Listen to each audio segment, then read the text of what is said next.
تو انہوں نے کہا کہ میرے اللہ نے میری عبادت قبول نہیں کری، کوئی بات نہیں، لیکن مجھے اتنا تو پتہ چلا ہے کہ 20 سال سے جو میں اللہ کی عبادت کر رہا تھا اور انہوں نے قبول نہیں کری، تو اس کا مطلب انہیں پتا تھا کہ میں عبادت کر رہا ہوں اور وہ قبول نہیں کر رہے تھے۔ تو 20 سال سے میرے اللہ کی نگاہ مجھ پہ تھی، مجھے اتنا تو پتہ چل چکا ہے کہ میرے اللہ کی نگاہ 20 سال سے مجھ پہ ہی تھی کہ میں ادا کر رہا ہوں اور وہ قبول نہیں کر رہا ہے۔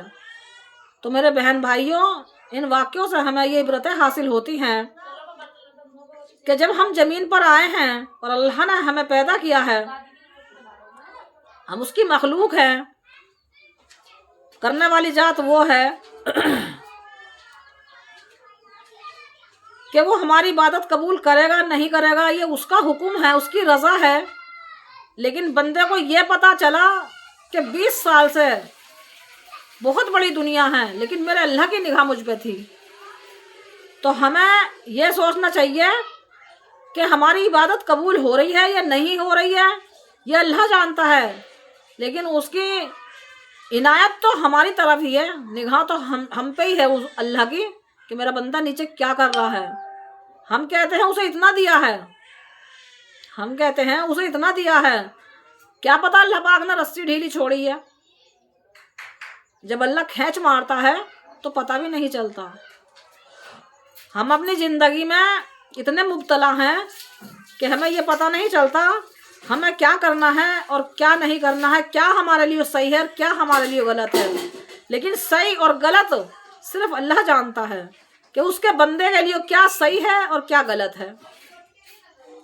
تو میرے بہن بھائیوں، میری ہمیشہ آپ سے درخواست رہی ہے کہ آپ جو بھی کرو یہ سوچ کے کرو کہ ہم اللہ کی رضا کے لیے کر رہے ہیں اور ہمیں اچھے ہی کام کرنے ہیں۔ یہ نہ سوچو پتہ نہیں قبول ہے یا نہیں ہے، لگے پڑے ہیں برائیوں پہ، نہیں، غلط۔ اپنی طرف سے ہمیشہ اپنا دامن بچاؤ گناہوں سے۔ اور یہ چھوٹی چھوٹی باتیں ہوتی ہیں نا کہ کسی مجبور کو، بھوکے کو کھانا کھلا دیا، پیاسے کو پانی پلا دیا، یا کوئی غریب ہے، محتاج ہے، مسکین ہے، یتیم ہے، ان کے ساتھ لگ جایا کرو، کیا پتہ اللہ پاک انہی میں ہماری بخشش کر دے۔ تو اپنی طرف سے کوشش ہمیں یہی کرنی ہے کہ ہمارا رب راضی ہو جائے۔ ہماری قبول ہے یا نہیں ہے یہ اللہ ہی جانتا ہے، یہ حقیقت ہے۔ ایسے ایسے واقعہ ہیں، ایسی ایسی عبرتیں ہم نے دیکھی ہیں، سنی ہیں اپنی عمر میں کہ پوری زندگی عبادت میں گزر گئی لیکن اللہ نے قبول ہی نہیں کری، کیونکہ وہاں پڑوس کا حق ادا کرنا بتلا دیا کہ پڑوس کا حق ادا نہیں کرا۔ بتاؤ، ایک چھوٹی سی بات ہے کہ پڑوس کا حق ادا نہیں کرا۔ حق ادا کسے کہتے ہیں؟ کوئی پڑوسی ہے، کسی پریشانی میں ہے، وہ آ گیا میری پریشانی حل کر دے، ان نے کہہ دیا چاہے وہ اس مقام میں ہے لیکن پھر بھی کہہ دیا نہیں ہے، میرے بس کی نہیں ہے تیری پریشانی حل کرنی۔ بہت سا ایسا ہوتا ہے، بہت بیچارے ایسے ایسے گھر ہیں گے کہ بعض وقت چھوٹے معصوم بچے ہوتے ہیں، گھر میں سبزی کا سادھن نہیں ہوتا، تو پڑوسی سوچتا ہے کہ لے تھوڑا سا برابر والے سے ایک کٹوری سالن لے لوں۔ وہ جاتا ہے کہ سالن، تھوڑا سا سالن دے دے بھیا مجھے ایک کٹوری، تو وہ سوچتا ہے کہ میں کیوں دے دوں، تو وہ کہے گا انو کہ نہیں ہمارا ختم ہو چکا ہے۔ یہ چھوٹی چھوٹی سی جو باتیں ہوتی ہیں نا، کہیں نہ کہیں اللہ پاک جو ہے نا یہ چھوٹی چھوٹی سی چیزوں کو ہی پکڑ لیتا ہے۔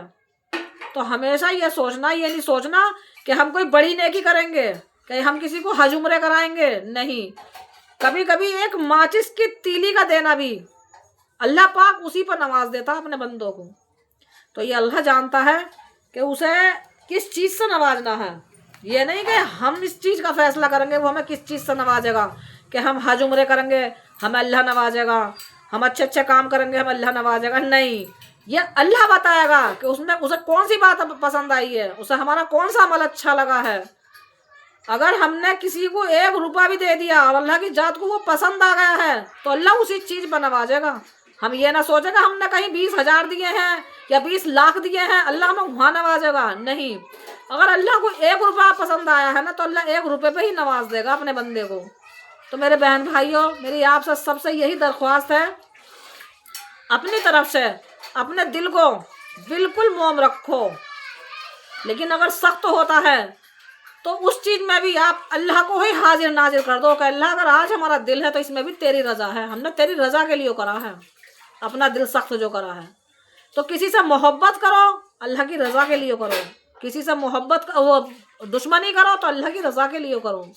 تو اس چیز سے ہمیں یہی عبرتیں حاصل ہوتی ہیں کہ ہمیں اپنی طرف سے برا نہیں کرنا ہے، لیکن ہمیں جتنی بھی دعائیں کرنی ہیں اللہ کی رضا کے لیے کرنی ہیں، چاہے اچھی کریں چاہے بری کریں، کیونکہ اللہ کی نگاہ سب پہ رہتی ہے، اللہ کی نگاہ سب پہ رہتی ہے، اچھوں پہ بھی رہتی ہے اور بروں پہ بھی رہتی ہے۔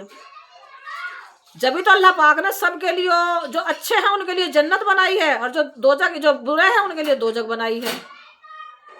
جس ٹائم اللہ پاک نے جنت کو بنایا تھا تو دوزخ جنت کو دیکھ کر اتنی روئی تھی کہ اللہ سے شکایت کری تھی کہ اللہ مجھ میں کون آئے گا، تو نے جنت اتنی خوبصورت بنائی ہے، تیرا کون بندہ مجھ میں آنے کی کوشش کرے گا؟ تو اللہ پاک نے کہا تھا کہ جو میرا مومن بندہ ہوگا وہ جنت میں آئے گا، اور تو فکر نہ کر، جب میں نے تجھے بنایا ہے تو تیرا ایندھن بھی تیرے پاس آئے گا۔ تو ہم تم کیا ہیں جہنم کا ایندھن بننا پسند کریں گے کیا؟ نہیں۔ تو اس لیے اگر کہیں خالی بھی بیٹھے ہو تو سبحان اللہ، الحمدللہ، اللہ اکبر، کوشش یہ کرو جو جنت چٹیلا میدان ہے وہاں ہم اپنا باغ بنا لیں۔ تو میری آنے والی ویڈیو کا میرے بہن بھائیوں انتظار کرو اور اچھی باتوں کو شیئر کرا کرو۔ آمین ثم آمین۔